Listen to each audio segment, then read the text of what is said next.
Let's talk about a commander deck that's worth quite a bit of money that you may not be aware of. I'm talking, of course, about the Commander Legends Battle for Baldur's Gate Mind Flayarrrs commander deck, which is about 3 years old at this point, which is kind of insane. But this deck is actually really popular, I think, for a few reasons. One, because it's one of the first to actually have like a horror subtype themed deck, and two, because it's loaded with a lot of really good cards. So the face commander is Captain Engathrod, which is always a challenging one to say without sounding like you're saying things you shouldn't, but this card is actually really strong in its own right, and it's about $10 give or take, with I believe it's borderless foil version being worth a significant amount more because it was only available in the sample packs.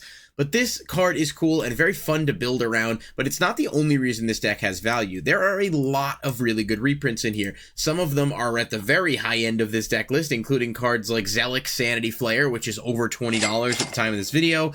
And then we've got cards like Mind Crank, which is almost $15, and while not exclusive to the deck, is for some reason one of its highest priced reprints, which is kind of bizarre.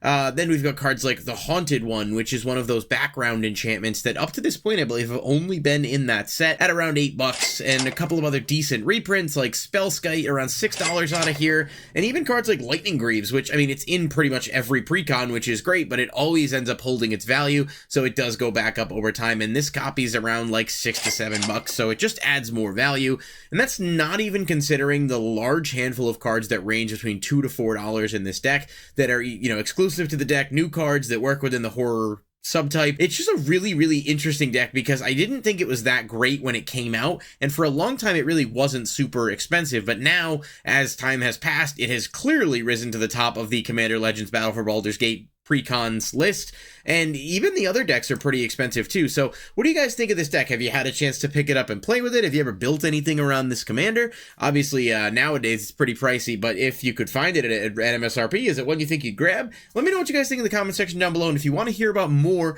expensive or rare commander decks, feel free to subscribe, like the video, and if you're watching on TikTok, give us a follow. I'll catch you guys in the next video.